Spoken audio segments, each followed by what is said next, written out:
তো গাইস আমাদের YouTube studio পুড়িয়ে দিয়েছে। কে পুড়িয়েছে, কেন পুড়িয়েছে, সব ভিডিওতে বলছি। দেখো গাইস আমাদের স্টুডিওর সমস্ত মালপত্র পুড়ে কি হাল হয়েছে। কেউ কতটা হিংসুটে হলে এরকম একটা মানে স্টুডিও পর্যন্ত পুড়িয়ে দিতে পারে। গাইজ বলে না কি আপনি যখন উপরে ওঠার চেষ্টা করবেন না, তো আপনাকে অনেক জনা মানে কি নিচে টানার চেষ্টা করবে। যখন পারবে না, লিমিট ক্রস করে, যত লিমিট পারবে ক্রস করে তোমাকে নিচে নামানোর চেষ্টা করবে। পুড়িয়ে দিয়েছে আমাদের স্টুডিও, যে স্টুডিওর মধ্যে আমাদের সব মালপত্র, শুটিংয়ের যত সামগ্রী, জিনিসপত্র, আমাদের লাইটের গ্রিন স্ক্রিন, আমাদের সেট আপ, কাপড়, কস্টিউম, আমাদের স্ট্যান্ড, যত কিছু ছিল, মাইক ফাইক সব পুড়ে একদম শেষ। গাইজ এটা দেখুন, গাইজ এটা দেখুন, এটা চিনতে পারছেন গাইজ? এটা IPL এর ড্রেসটা ছিল, একদম পুরো নতুন ছিল গাইজ। আমরা শুধু ভিডিওতে ইউজ করেছিলাম, একটা দুটো ভিডিওতে। এটা পুরো একদম পুরো চিকচিকির মধ্যে ছিল। সেট আমাদের IPL ড্রেস ছিল। এই যে পাখা ফাঁকা, ফ্যানের অবস্থা দেখুন এটা। তো মানে বলে না, এটা মানে টিনের মতন রয়ে গেছে না, এটা পুরো লোহার সব ছিল, মানে বলে টিন থেকেও অদম হয়ে গেছে। এটা নতুন আমাদের নিয়েছিলাম, হিটার নিয়েছিলাম, ওটা সব গলে অবস্থা খারাপ হয়ে গেছে। এটা দেখুন গাছ, এটা স্ট্যান্ড এন্ড লাইটে না, পোর্টা লাইটের পুরো সেট ছিল, পুরো পোর্টা লাইটের সেট ছিল। তো গাইজ এটা ভাবুন আপনি কি একটা মানে মানুষের পেছনে কতটা, মানে বললাম তো কতটা হিংসুটে হলে এত বড় অপরাধ কেউ করতে পারে। আর আমরা চাইছি যে এটা আমরা মানে কি যে করেছে সে শাস্তি পায়, সে আমরা একটু মানে কি সে এটা যে করেছে ভুলটা যেন ও জীবনে আর এরকম কিছু কাজ না করে সেটা শাস্তি পায়। বাট দেখি পায় কি পায় না। আমরা তো চেষ্টা করছি, আমাদের পুলিশও সাপোর্ট করছেন, আমাদের স্যার ইনভেস্টিগেশন চলছে আমাদের এটা নিয়ে। আমরা ট্রাই করছি যে কে করেছে না করেছে ওকে ধরার জন্য। আমরা CCTV ফুটেজ চেক করলাম আশেপাশে। আমাদের গ্রামের এলাকার মধ্যে সেরকম CCTV থাকে না, বাট এখান থেকে আমাদের 400 থেকে 500 মিটারের মধ্যে একটা CCTV ছিল, সেখানে চেক করলাম তো শুধু আগুনটা দেখা যাচ্ছে, কিছু মানে বোঝা যাচ্ছে না সেরকম। তো গাইজ দেখুন কি অবস্থা হয়েছে সব কিছু। এখনো পর্যন্ত ধোঁয়া বেরোচ্ছে। 2 লাখ ফ্যামিলিটা আমাদের জন্য একটা ফ্যামিলি নয়, এটা একটা সাবস্ক্রাইবার কাউন্ট নয়, আমাদের জন্য এটা একটা দায়িত্ব। তো সেটা আমাদের দায়িত্ব পূরণ করার জন্য আমরা এভরিডে ভিডিও পোস্ট করেছিলাম, এভরিডে শ্যুট করছিলাম। বাট আমাদের পেছনে কেউ এতটা হিংসুটে হবে, কেউ আমাদেরকে মানে মারার জন্য, মানে ধরুন গায়ে এটা একটা মার্ডার প্ল্যান ছিল, ধরুন একটা ধরতে গেলে একটা মানে মার্ডার করার একটা চেষ্টা করেছিল। কারণ কি এটার মধ্যে এভরিডে 3 জন ঘুমায়, এভরিডে বিছানা, চাদর, কাপড় সব ছিল এর মধ্যে, এভরিডে 3 জন মানে ঘুমায়। বাট ভগবানের কৃপায় সেদিন যখন আগুন লাগিয়েছি আমরা কেউ ভিতরে ছিলাম না, আমরা সব বাইরে ছিলাম। আর তখন এই কেসটা হয়েছে। আমরা মানে এখান থেকে 7 কিলোমিটার দূরে ছিলাম, ওইখান থেকে আমরা ছুটে এসেছি, সবাই ছুটে এসছে, এরা সব ছুটে এসছে গাইজ, ছুটে। কারণ কি এরা হেঁটেই গিয়েছিল এখানে, আমরা 2-3 জন বাইকে গিয়েছিলাম, আমরা বাইক দিয়ে আবার ঘুরে এসেছি এখান থেকে। আমরা কাঞ্চন উৎসবে ছিলাম সবাই। বাট আমাদের একদম পুরো স্টুডিও পুরো একদম রাখ হয়ে গেছে।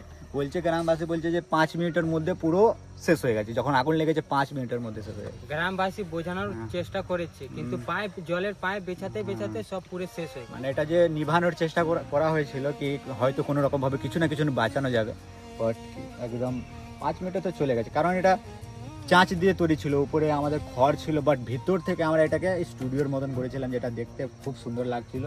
আমাদের শুটিংয়ের জন্য বেশ একটা কমফোর্টেবল এরিয়া ছিল, যেখানে আমরা শ্যুট করব। এখান দিয়ে আমাদের সব মানে যন্ত্রপাতি সব রাখা ছিল। যে আমাদের এখান থেকে না পুরি 25 ফুট থেকে দূর অবধি না গাছপালা সব জ্বলে গেছে, মানে পুড়ে গেছে, এমন অবস্থা হয়েছে। এতটা হিট হয়েছিল কোনো মানে কি বলা মুশকিল আছে। কারণ দূর বলছে না কি 50 ফুট অবধি কেউ থাকতে পারছিল না ভালো করে, কেউ মানে থাকার মতন অবস্থা ছিল না এখানে। আমরা দেখি, আমরা ধরেন কি আমরা চেষ্টা করব যে করেছে তাকে ধরার জন্য, কেন করেছে তাকে ধরার জন্য। বাট যদি না ধরা যায় তাহলে লাস্ট পর্যন্ত বলে না গেছে কার্মা উইল রিটার্ন, মানে কি কেউ তোমার কাছে আসবে ফেরত বা নাই আসবে, কিন্তু কার্মা তোমার কাছে রিটার্ন আসবেই আসবে। তুমি যদি একটা ভুল কাজ করো, এটার মধ্যে আমাদের গীতা ছিল গাই, এটা বলে রাখবো, এটা গীতা ছিল। এর মধ্যে আমাদের গণেশজির ছিল, ফটো ছিল গণেশজির, আবার আমাদের বজরংবলীর ফটো ছিল, গীতা ছিল, আমরা গীতার পূজা করছিলাম। বাট এইরকম অবস্থা হয়েছে। বললাম না গায়ে যে করেছে সে মানে কি আমাদের শুধু ক্ষতিটা করেনি যে হ্যাঁ চলো 2 লাখ টাকার মতন মাল ছিল, 1.5-2 লাখ টাকার মাল ছিল, তো সেটা পুড়িয়ে ক্ষতি করে দিয়েছে, না সেটা করেনি। সে একটা মানে মার্ডার করার, যেটা বলে নাকি একটা একটা মানে আমাদেরকে মার্ডার করার একটা চেষ্টা করেছিল, এটা অনেক বড় ক্রাইম করার একটা চেষ্টা করেছিল। বাট আমরা কেউ ভগবান কৃপা ছিলাম না, বললাম কি কেউ ছিল না, তো বেঁচে গেলাম আমরা। নাহলে আমরা কী অবস্থা হতো সেটা সেটা মানে বলা মুশকিল আছে। শুধু আমাদের 13 জনের ক্ষতি করেনি, 13 জনের টিম মেম্বারের ফ্যামিলিকে সারা রাত আমাদের ফ্যামিলি কেঁদেছে এটার জন্য দেখে, এই অবস্থা দেখে আমরাও সবাই কেঁদেছি। আর তখন আমাদের ভিডিও বানানোর মতন না মানে কি ছিল না কি যে ভিডিও বানিয়ে বানিয়ে তখন আমরা দেখাবো কি কি আমরা অল্প স্বল্প কিছু শ্যুট করেছিলাম কি, যেটা কি আর তো একদম পারা যাচ্ছিল না, এখানে দাঁড়ানো যাচ্ছিল না, দেখে অবস্থাটা একদম পুরো বুক ফেটে যাচ্ছিল। এটা অনেক অনেক দিনের থেকে আমরা নিজের টাকায় করেছিলাম, এটা আমরা প্রথম থেকে ইউটিউবে টাকা কখনো পাইনি। আমরা 2015-16 থেকে ভিডিও বানাচ্ছি, অনেক চেষ্টা করেছি অনেক রকম ভিডিও বানিয়েছি। আপনারা এখন ভাবছেন আমি হলাম এদের টিম লিডার। আমি প্রথম থেকে আমি ভিডিও মেন লিডে থাকছিলাম, বাট আমি অনেক ট্রাই করলাম। যখন আমি মেন লিডে যখন হচ্ছিলাম না, তখন মেন লিডে এদেরকে কাজ দিলাম, এরা করছিল। তখন দেখছি ভিউ যাচ্ছে। আর মানে মেন লিডে আমি থাকলে না ভালো করে কাজ হচ্ছিল না, কারণ কি শ্যুট যখন করতে হবে তাহলে আমাকেই করতে হবে, এডিটিং করতে হবে, তখন প্রবলেম হচ্ছিলো। তাই জন্য এদেরকে দিলাম মেন লিডটা, তাহলে শ্যুট আর এডিটিংটা ভালো করে সামলানো যাবে, তাই স্টোরি সব সামলানো যাবে। তখন এদেরকে মেন লিডটা দিলাম, তখন এরা কাজ করলো। আর আমরা বললাম না 2015-16 থেকে করছিলাম, আজকে আমরা 25-এ মানে ভালো করে ভিউ আসা একটু শুরু হলো 2025-এ। এর আগে আমাদের 1 লাখ সাবস্ক্রাইবার, মানে 1 লাখ না 95,000 সামথিং সাবস্ক্রাইবার ছিল, বাট সেই চ্যানেলটা ছেড়ে দিলাম, কারণ কি অনেক চেষ্টা করেছিলাম ভিউ, যে একটার মধ্যে 1 মিলিয়ন যাচ্ছে, একটার মধ্যে 5,000 যাচ্ছে, সেই ছেড়ে দিয়েছিলাম সেই চ্যানেলটা। এই চ্যানেলটা দেখছি ভালো করে যাচ্ছিলো, তো এখন আমাদের মানে কি এটা করেছিলাম, এই স্টুডিওটা করেছিলাম আবার নিজের টাকায়। আমাদের তো টাকা পাচ্ছি এই 3-4 মাস থেকে ইউটিউব থেকে। এর আগে তো আমরা যত ক্যামেরা কিনেছি নিজের টাকায়, আমরা সব এই স্টুডিও যত কিছু কিনেছিলাম সব নিজের টাকায়। সবাই ইউটিউব থেকে টাকা পেলে কিছু না কিছু কিনে, বাট আমরা নিজের টাকা জোগাড় করে করে, লেবারের কাজ করে করে, টাকা জোগাড় করে করে এই স্টুডিওটা গড়ে তুলেছিলাম। আর যখন দেখছি কি আমাদের সব জিনিস লাগবে, আমাদের ল্যাপটপ লাগবে, সব কিছু জিনিস যখন লাগবে শ্যুটিংয়ের জন্য, তখন আমরা ভাবছিলাম যে পরে কিনবো, বাট দেখছি যখন লাগবে, এখন ইমিডিয়েটলি লাগবে, তখন আমরা নিজের টাকা আস্তে আস্তে জোগাড় করে করে সেটা মিলিয়ে কখনো কিনে সব আমরা মালপত্র, ক্যামেরা, লাইট ফাইট সব আমরা মানে ইউটিউব থেকে টাকা না সব নিজের টাকায় কিনেছিলাম যত ছিল। এখানে দেখুন গাছ কী অবস্থা হয়েছে, পাকা দেখুন না গাছ গলে, দেখুন গলে গেছে, দেখুন মেল্ট হয়ে গেছে সব, দেখুন গাছ অবস্থা দেখুন। এখান থেকে দূর পর্যন্ত না দেখুন 30-25 ফুট পর্যন্ত না একদম পুরো জ্বলে, একদম পুরো অবস্থা খারাপ হয়ে গেছে। ওইখান থেকে গাছপালা সব জ্বলে গেছে। এখানে দেখুন এখন পর্যন্ত দেখুন এখানে দুটো টিভি রাখা ছিল, টিভিটা খুঁজে পাওয়া যাচ্ছে না। দুটো টিভি ছিল, টিভিটা মানে ভালো ছিল না, টিভিটা খারাপ ছিল, সেটা শুটিংয়ের জন্য শুধু ইউজ হয়েছিল, বাট টিভির অবস্থা শেষ। এবং অনেকজন বলছে যে শর্ট সার্কিটও হতে পারে। তো গাইজ এমন কনফিডেন্স হতে পারে কি আমরা কেউ ছিলাম না, আজকে 1.5 বছর থেকে আমরা এটাকে ছাড়িনি, রুমটাকে একবারও মানে কি একদিনের জন্য কখনো ছাড়িনি। আমরা সবসময় এখানে থাকছিলাম, সবসময় মানে কেউ না কেউ থাকছিল। এমন টাইমে হয়েছে যে কেউ ছিলাম না, আশেপাশে গ্রামের মধ্যেই ছিলাম না, প্রথম তো। দ্বিতীয়ত পয়েন্ট হলো যে আমাদের এখানে একটা মানে কি আত্মীয়জন এসেছিল গ্রামে, আমরা চিনি না তাকে, আমাদের গ্রামে এসেছিল, আমাদের দাদার একটা বাড়িতে এসেছিল। তো সে দেখেছে একটা মেয়ে, ছোটো পাড়া হয় তোমার 12-15 বছরের মতো একটা মেয়ে দেখেছে, যে 2 জন এসেছিল, ঠিক আছে, এখানে অব্দি সে দেখেছে এখানে অন্ধকার থেকে 2 জন এসেছিল। তারা যখন গেল মানে কি ওই 10 থেকে 15 সেকেন্ড বা 2 মিনিটের মধ্যেই আগুনটা লেগেছিল, মানে একদম পুরো। তো কি বলতে পারেন গাইস, কি একদম পুরো এটা কনফিডেন্স হতে পারে? আমরা ট্রাই করলাম, যত দেখি সার্চ করলাম, কিছু মানে পেলাম না। বাট আমরা নিজের ক্ষতিপূরণ না পেতে পারি, তখন আমরা হয়তো ভগবানের উপর ছেড়ে দেবো, ভগবান কার্মা রিটার্ন হবে ওর কাছে 100%। হয়েছে আমাদের অবস্থা আজকে 10 সালের মানে কি মেহনতের, আমাদের যা নিজের টাকায় জোগাড় করে এটা করেছিলাম, একটা খুব সুন্দর একটা স্টুডিও করেছিলাম। এটা অনেক দামি ছিল নাকি 5 লক্ষ 10 লক্ষ টাকার একটা একদম পুরো চলে গেছে না, সেরকম অত বড় ছিল না। বাট যে 1.5-2 লাখ টাকা না গাইজ আমাদের কাছে অনেক অনেক বেশি, কারণ কি আমরা সবাই মানে কি একটা একদম নিম্নবর্তী পরিবার থেকে আসি। আমাদের মানে একদম কি বলবো গাইজ, আমরা সবাই মানে কি সবাই চাষের ফ্যামিলির সবাই লোক, মানে ছেলে সব চাষ, সবার ফ্যামিলি থেকে চাষবাসের মধ্যে ডিপেন্ড রয়েছে, লেবার কাজ, চাষবাস।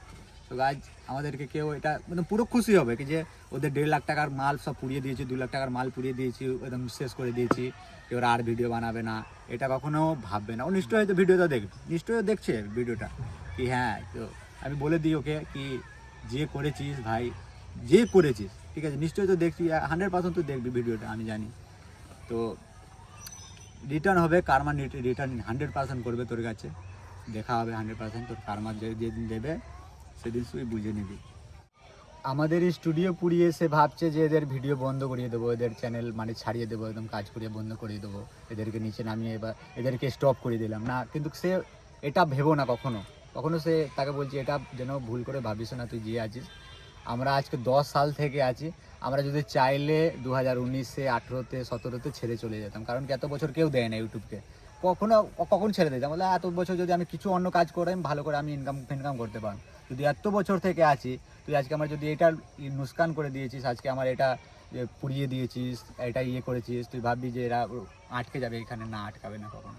আমরা নতুন স্টুডিও 100% গড়ে তুলবো, আস্তে আস্তে তুলবো, বাট দেখি কতক্ষণ লাগে টাইম আমাদের। আপনাদের সাপোর্ট থাকলে আমরা খুব তাড়াতাড়ি স্টুডিও তুলতে পারবো, স্টুডিও আবার গড়ে তুলবো।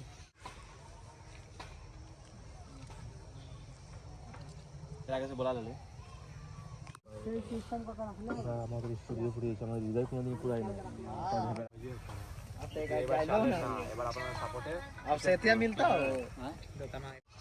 তো ওরা আমাদের স্টুডিও পুড়িয়েছে, মন আমাদের পুরায়নি যে আমরা ভিডিও একদম বন্ধ করে দেবো, ছেড়ে দেবো, চ্যানেল ফ্যানেল ড্রপ করে এখান থেকে লিভ করে দেবো। না গাইজ, এটা কখনো পারবো না। আমরা এত বছর যখন দিয়েছি, যখন আমরা এই মানে আমাদের যেটা মানে সাফল্যতার একদম পুরো পিকে আছি, পুরো ঊর্ধ্বে আছি, তখন আমরা এখান থেকে নিচের দিকে তাকাতে চাই না। যত ওরা আমাদের নিচে নামাতে চেষ্টা করে, বাট এখান থেকে আমরা কখনোই নিচে তাকাতে চাই না। আমাদের এখান থেকে আবার উঠবো আস্তে আস্তে, আবার এখান থেকে আমরা গ্রো করবো, আর আবার এই নতুন স্টুডিও গড়ে তুলবো, ভালো স্টুডিও করবো, এর থেকেও ভালো স্টুডিও করবো। আর যে করেছে তার জন্য আপনারা কিছু না কিছু লাইন লিখে যান। এত হিংসুটে মানুষ আমি জীবনে আজ পর্যন্ত দেখিনি। একটা কথা নাই, কেউ উপরে উঠলে তাকে কেউ দেখতে পায় না। যে ওরা একটা মানে ওদের কাছ থেকে ওরা ভাববে যে অনেক বড় একটা কাজ করে ফেলেছি, অনেক একদম পুরো, বাট এটা কখনো জীবনে ভাবিস না ভাই, তুই যে আছিস তোর তো ভগবান দেখে নেবে কি হবে না হবে। নিশ্চয়ই আজ না হবে, আর 2 বছর বাদ কিছু হবে না, 3 বছর কখনো তো হবে। তোকে কর্মা তো রিটার্ন আসবে ভাই, কেউ তোর কাছে আসুক না আসুক, কর্মা আসবে, এটা তুই শিওর থাকিস।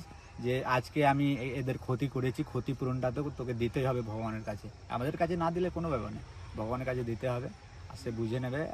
ভগবানের বলে নাকি কার্মার যে মার থাকে না, কার্মা যেটা তোমাকে দেবে সেটা একদম সহ্য করতে পারবে না, জীবনেও সহ্য করতে পারবে না। তো গাইস, যখন থেকে আমাদের 1 লাখ সাবস্ক্রাইবার হয়ে গেছিল, তখন থেকে আমাদের পেছনে অনেকজন লেগে গেছিল, কিন্তু আমরা ভাবতে পারিনি আজকে আমাদের এই অবস্থা হয়ে যাবে। আমরা কখনো কারো ক্ষতি করতে চাইনি। আমাদের মানে কি কেউ বলতে পারবে না কি হ্যাঁ এই ছেলেটা আমাদের ক্ষতি করেছে, এই ছেলেটা আমাদের ক্ষতি করেছে, এই ছেলেটা আমার এই করেছে ওই করেছে, কেউ বলতে পারবে না। আমরা গ্রামের যে মন্দির আছে, মেন মন্দির আছে, আমরাই ওর দেখভাল করি, ওটার যত কাজ হয়, ওটার মধ্যে যত মানে কি বললাম না, সব কিছু আমরাই করি। তাদের এত বড় মানে একটা দুর্ঘটনা হয়েছে, একটা ভগবান কৃপায় বেঁচে গেছি, বাট এটা মার্ডার প্ল্যান ছিল, বাট ফেল হয়ে গেছে, যে আমরা একটু মরতে পারলাম না এর মধ্যে। ওরা এটার জন্য একটু দুঃখ পাবে যে কাউকে একটা মারতে পারলাম না, যদি কাউকে মেরে ফেলতাম তাহলে আরও ভালো হতো, বাট দেখি কি হয়। আর এটা গ্রাম তো গায়ে, এটা গ্রামের মধ্যে অত সিসিটিভি ক্যামেরা থাকে না যে আমরা সেখানে সিসিটিভি ফুটেজ দেখে কাউকে ধরবো, যে ধরা যাবে যে একটা ডাউটফুল পিপলকে দেখলে বোঝা যাবে হ্যাঁ এটা কিছু হয়তো এই ছেলেটা করেছে, এই ছেলেটা, এটা বোঝাই যাবে না।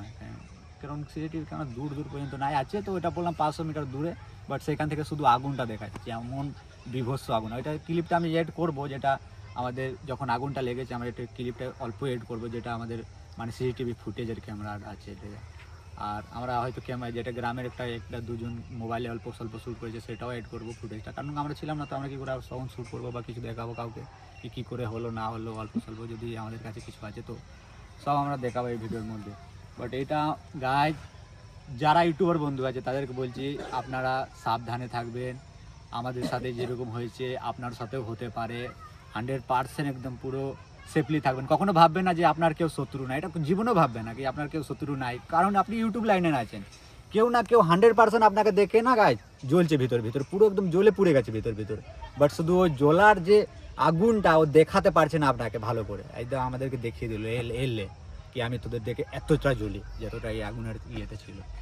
আগুনটা মোটামুটি 50-60 ফুট উপরের দিকে একদম পুরো উঠে গেছিলো আগুনটা। এটা আমাদের সাথে অনেক অনেক অনেক অনেক খারাপ হয়েছে, আমরা এটার অনেক দুঃখ মানে আমরা কি বলবো, এটার মানে দুঃখ লিমিট একদম পুরো ক্রাশ হ্যাঁ ক্রাশ হয়ে গেছে বলতে পারেন। মানে মনে হচ্ছে না যে ফুটে ফুটে 1 ঘন্টা 2 ঘন্টা 5 ঘন্টা কান্দি, তারপর হয়তো আমাদের ভিতর থেকে যে মানে এটার দুঃখটা হয়তো প্রকাশ হবে। বাট আমরা একটু স্ট্রং আছি বলে না, ছেলেরা এত তাড়াতাড়ি ভাঙে না। আমরা যদি এখন কান্দি শুরু করে দিই, আবার কালকে হয়েছে, আজকে আমরা এটা শ্যুট করছি, এখন পর্যন্ত ধোঁয়া ফোঁয়া বেরোচ্ছে গায়ে। ঠিক আছে গাইজ, আমরা নেক্সট ভিডিও দেখা হবে। বাট আমাদের সাথে অনেক খারাপ হয়েছে, আমরা এটার বিচার চাই। বাট দেখি বিচার হয় কি হয় না, কারণ কি কেউ আমার দেখে না। এখন থেকে মনে হচ্ছে যে বিচারটা হবে না guys। এখন আপাতত তো এখন তো বিচার হবে না মানুষের দ্বারা, কারণ এটা আমরা তখন ভগবান দ্বারাই হবে, আমাদের দ্বারা মনে হচ্ছে মানুষের দ্বারা হবে না। কারণ কি এখানে যত দূর দূর অবধি কিছুই এমন কিছুই নাই যে এখানে দেখে যে মানুষ এভিডেন্স বের করবে, কিছু না কিছু বের করে তাকে ধরা যায়। আর অনেকজনে বলবে যে ডাউটফুল পিপল কেউ আছে নাকি, যে আপনাদের কেউ শত্রু মত্রু কেউ আছে নাকি। কাজ আমাদের কত শত্রু আছে না, আমি গুণে বলতে পারবো না, গুণে বলতে পারবো না কি কতটা শত্রু হয়ে গেছে আমাদের। শুধু আর কিছু না, আমরা কাউকে ক্ষতি করিনি, শুধু আমাদেরকে দেখে দেখে ওরা শত্রু। বললেন আপনার কেউ শত্রু না থাকুক, বলবেন কি আমার 0 শত্রু আছে। যদি আপনি অল্প সাফল্য হয়ে যান, আপনার শত্রু অটোমেটিকলি হয়ে যাবে। আপনাকে কেউ বানাতে হবে না শত্রু কি যে আপনার শত্রু বানিয়েছেন, কারোর সাথে ঝগড়া করেছেন তো শত্রু হয়ে গেছে, না না। আপনি অল্প সফলতার দিকে যান, সাকসেসের দিকে যান, দেখবেন যে আপনার একদম পুরো শত্রু ভরে পড়ে গেছে। যাকে দেখবেন বলবেন যে এই মানুষটা তো ভালো ছিল, বাট এই কখন থেকে আমার শত্রু হয়ে গেল ভাই। যার কার ওর থেকে মুখ থেকে শুনতে পাবেন যে আপনার বিরুদ্ধে কুরুচিকর মন্তব্য করছে, এই করছে ওই করছে। ধন্যবাদ গাইজ, আপনারা যদি এতক্ষণ অবধি দেখেছেন তার মানে ভিডিওটা আপনি এন্ড পর্যন্ত দেখছেন। তো আপনার কাছে একটাই অনুরোধ করব যে আপনি এই ভিডিওটা প্লিজ আপনার ফ্যামিলি বা বন্ধুর কাছে শেয়ার করুন, আর আমাদের বিচারের জন্য দাবি করুন, আমাদেরকে সাপোর্ট করুন। আর এরকম কারোর সাথে না হয় তাই জন্য শেয়ার করুন গাইজ। এরকমও কারোর সাথে হতে পারে না গাইজ, এটার জন্যই শেয়ার করুন কি যে এরকম কেস হতে পারে, এরকম মানে দুর্ঘটনা হতে পারে, কারোর জন্য হিংসুটে মানুষ এতটা ঊর্ধ্বে উঠে এরকম বড় সিদ্ধান্ত নিয়ে কাউকে নষ্ট করার চেষ্টা করে, পুরো ডিস্ট্রয় করার চেষ্টা করে। সো গাইজ এটার জন্য শেয়ার করুন গাইজ প্লিজ ভিডিওটা, আর যে করেছে তার জন্য একটা কমেন্ট করবেন 100%, যাতে আমরা তাড়াতাড়ি বিচার পাই। ধন্যবাদ। নেক্সট ভিডিওতে দেখা হবে গাইজ।